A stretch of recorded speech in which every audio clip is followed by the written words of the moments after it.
Another month, another class. February was time for Necromancer, but unlike the last few months, I actually had some decent playtime and success on Necro, having run fractals with friends and meta events as a Scourge back in the day. So I dusted off my old Necro, Verotia, and got to work. The main objective this month was, like all others, to play Necromancer for a month with core and every elite spec, and learn as much as I can without looking up any guides, tips, or tricks, or builds for that matter. But on top of that, this was the first month I dedicated to my year-long legendary challenge, and we'll get to that another time. But unlike the last few months, rather than deleting my character if I died, I thought it would be a fitting punishment for dying to not only spin a wheel to decide my weapons for the next hour for some fun, but also to force myself to buy a die I don't have already, since I'll be needing a lot of money for all these legendaries. At this point, I've worked through a lot of older content and meta achievements in them doing these challenges. But one place I hadn't revisited yet really since Janthier Wilds came out was Secrets of the Obscure. I had a ton of achievements left here. I didn't finish all the masteries, and it would help me progress towards my legendary armor I'm trying to make, so it was a perfect fit for February. But while I had a lot to knock out, February was also set to be a super busy month for me in real life, so I was going to have to crunch it when I had time. Not to mention, I wanted to finish the 4 astral achievements I was working on for the legendary armor set. I'd completed the Skywatch Archipelago meta achievement, but there were still a lot of achievements I had left to complete here. I always like to start with the core builds, so I made myself a nice little core minion build. I had expected from my previous experience to have Scourge be the most survivable, but I was amazed with how invincible I felt on this minion build. Not only did my minions make me tougher thanks to Flesh of the Master granting Carapace passively, but they were also taking conditions from me and transferring them over to enemies, which I didn't even realize minions could do this until I was making the build. But then I got even more toughness since Soul Comprehension gave me toughness anytime I killed an enemy, Inflicting Conditions gave me Carapace, Entering Shroud gave me Carapace, but on top of that, how much Carapace I constantly had flat reduced my condition damage by 10%. But to pile even more on top of all of my extra condition buffs and synergy, I also took Parasitic Contagion to heal me 5% of my condition damage. I might not have had the DPS I was used to, like on my Zerker Warrior or other builds that I've used in these challenges, but I was so survivable, I could probably have fallen asleep and not died at any point. It makes sense to me why a lot of AFK farmers use minions. In fact, this build was so strong that I just swapped to a core power minion build partway through the week, but that was also really strong with blood magic granting a bunch of life siphoning powers to the point that I was able to solo a group event champion elemental in Garenhof. I was pretty proud of that one. Core Necro was just too strong to crack.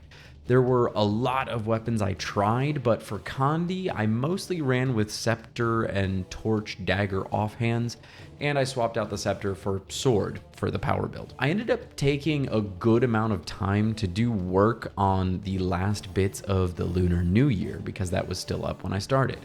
But I had plenty of time to finish up all of the non-repeatable Skywatch achievements, run some metas and convergences, and make some good general progress on everything before the week was up. I even used a different, brand new Necromancer with not even full exotic gear to do hero points for another video I'm cooking up, and my minion builds easily cruised through everything I asked of them doing that, even with poor gear choices. The core Condi build was Curses, Death Magic, and Soul Reaping in a 1-3-3, 1-1-2, and 1-1-3 format respectively. Power was slightly tweaked, having Blood Magic, Death Magic, and Soul Reaping in a 2-3-1, 1-1-3, and 1-1-3 format respectively. I ran all minions, obviously. Now, I normally don't endorse my builds that I make in these blind runs, but for the first time in this challenge, I'll say I think these are some quite strong builds that I put together, and would be great for any of you newer Necromancer players out there looking for something durable that can get you into some more difficult open world content and feel really good about it if you don't have any of the elite specs unlocked. I didn't die a single time with these builds. While I was swapping my build over to my old friend the Kandi Scourge, I noticed that the Garenhof Elemental event popped up again. And I thought there was no better way to trial run Scourge than doing the same event I had successfully soloed previously. Pistol and torch in hand, I launched myself in there ready for another successful solo attempt. With my past experiences, I knew it would be no problem to take it down and continue the no death streak.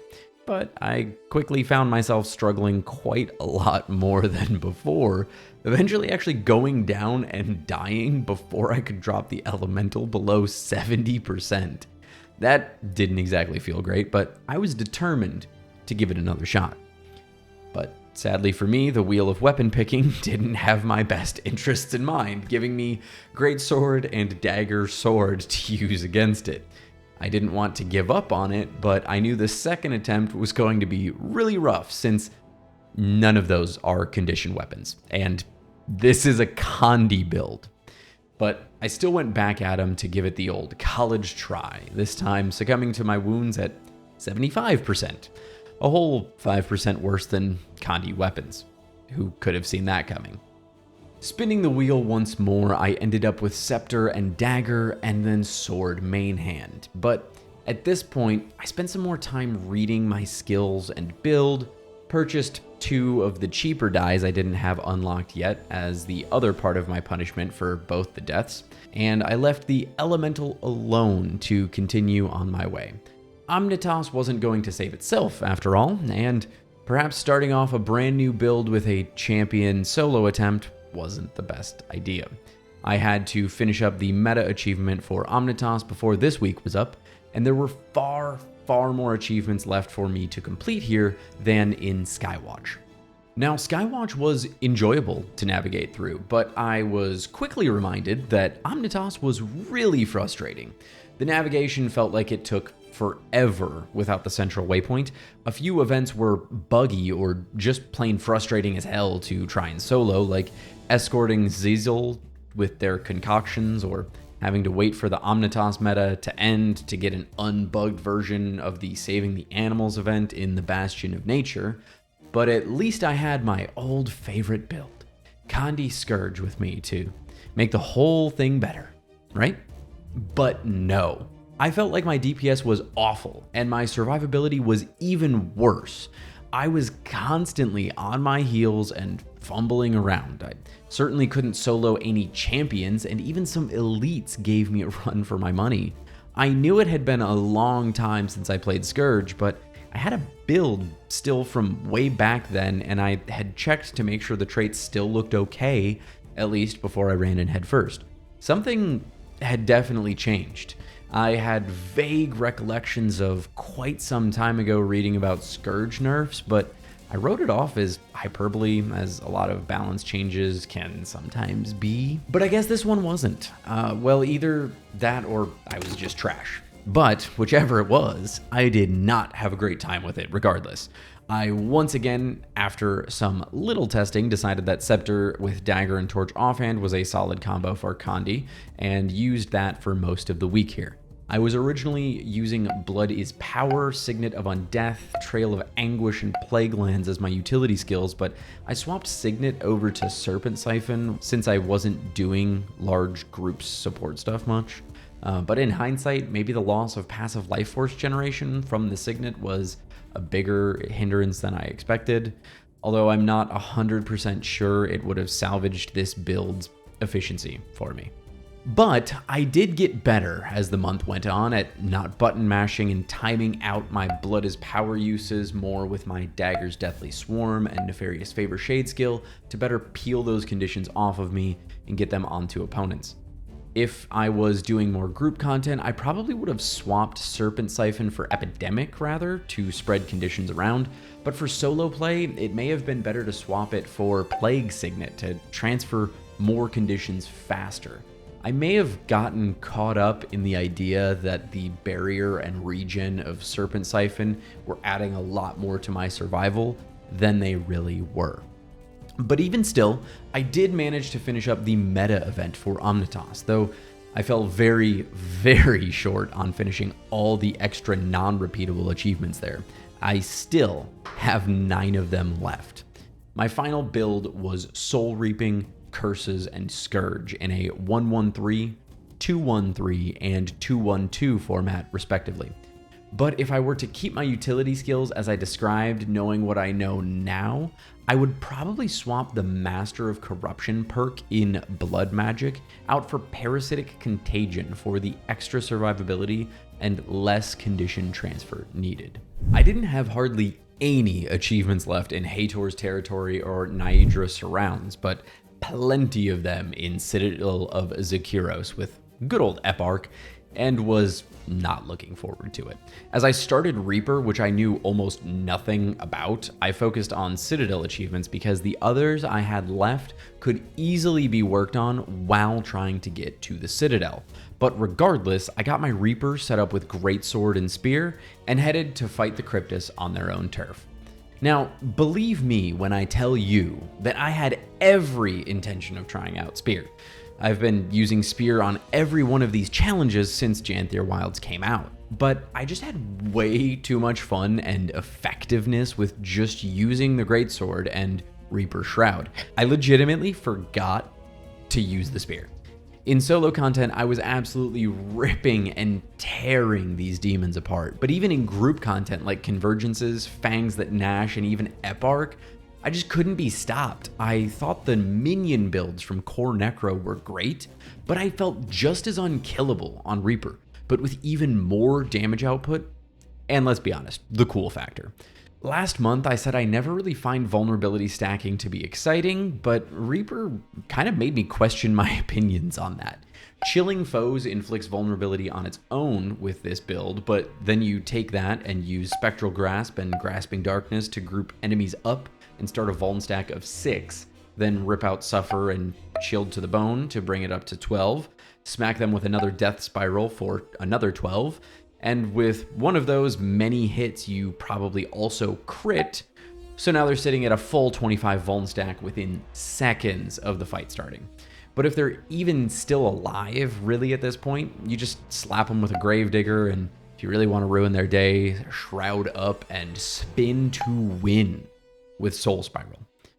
But hey, you know, there might be better rotations out there. I got really lost in the sauce on Reaper because as soon as I found this one, I just started slicing and dicing my way across Tyria, obliterating everything with 0 effort. But then I ran through a bunch more hero points on that alt Necromancer for that other video I'm working on, and it was even more effective than the minion build. But as much fun as Reaper was, the Citadel of Zakiros achievements managed to drag down the mood for sure. Now, I'm sure you enjoy playing the specific content that you want to play when you want to play it, right? I know I do. But how about no? How about you play through like an hour worth of events before getting to the specific event that you need to do for an achievement, only to find out the achievement takes forever because the number they set it to is so high?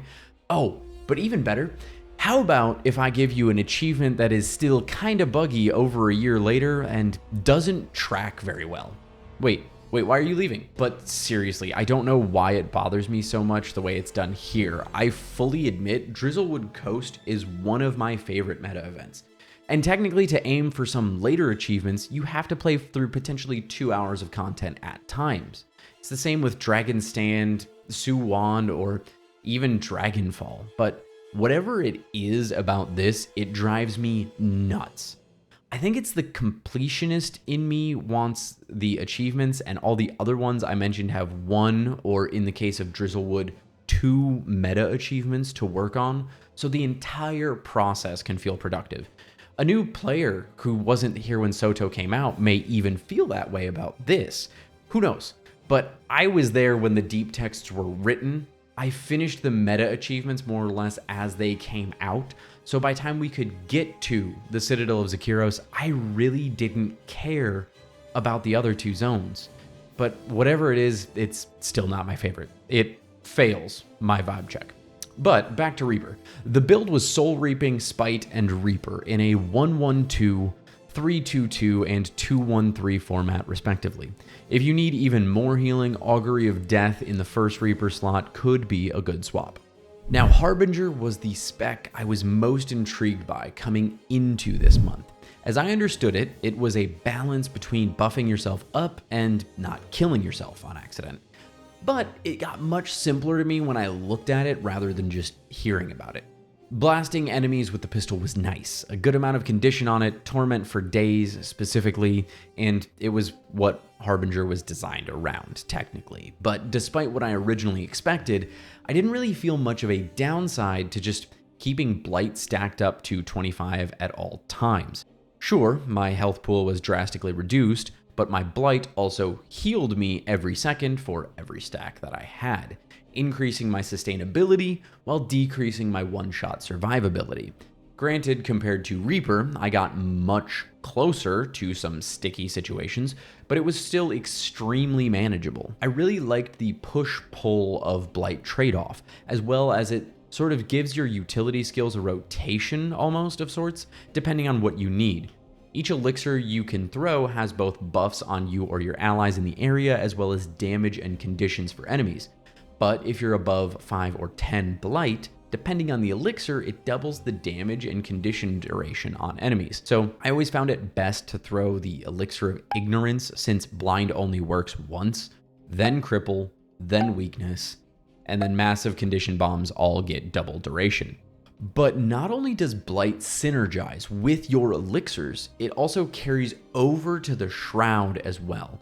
So after that elixir volley, you can pop over and hit them with Devouring Cut and Voracious Arc to consume some Blight to buff up the damage and add torment stacks, which you think might suck to burn 10 Blight in a few seconds, but the Shroud gives you 2 Blight per second, so after 5 seconds, you're already back up to the cap and still dishing out plenty of condition damage the entire time, since not only does almost every Shroud skill shell out Torment, you also just pulse Torment out every 3 seconds with the Doom That Approaches trait that I was using as well. Now, Harbinger was a lot of fun, but I would be curious to see if it does much better than Kandi Minionmancer on a Golem benchmark. I was having too much fun shooting Cryptus in the face to pay much attention, but for sure, Harbinger is the clear group support winner between those two. My final build was Curses, Blood Magic, and Harbinger in a 1-3-3, 2-3-1, and 3-3-3 format respectively. In the future, I'll likely swap Approaching Doom for Deathly Haste to make a quickness support Harbinger. While I'm not sure if you could maintain permanent quickness uptime between Shroud Pulses and the Elixir of Anguish, it would still be a solid group support build to bring to some casual meta events in my books. But by the end of the month, I may have had a blast and learned a lot about Necromancer, but I certainly fell short on my goals. I finished almost none of the Wizard's Tower or Horn of Maguma achievements, and between Skywatch, Omnitas, and Inner Nyos, I still had 19 achievements left, though I did finish each of the meta achievements. I also didn't get enough trophies farmed out to finish Astral Bearing, Thought, or Grasp, compared to my Thief or Engineer challenges where I completed almost all of Heart of Thorns or Path of Fire's achievements. On paper, I got very little done in-game this month, but I had to ask myself, did that really matter? I mean, I spent more time away from the game or away from Secrets of the Obscure than I originally intended. I didn't finish all 4 legendary achievements that I thought I would, but I finished the meta achievements so I could finally add those runes to my collections. I did finish one of the legendary achievements, and the only thing left for the other 3 is some trophies, which I can earn anywhere or buy. I also learned a ton about Necromancer. I think this may have actually been my strongest month in learning the class. One of the things that really helps me stay productive and effective in my life is lists. I love checkboxes and checklists and goals. On this channel, my biggest goal is to help people with less free time than they want to have. I believe in making efficiency fun and work for you. But outside my gameplay knowledge this month, the most important thing I took away from this month is sometimes you need to look at what actually moves the needle on what we care about. Like, what's your end goal? Is it fun? Is this getting me where I want to go?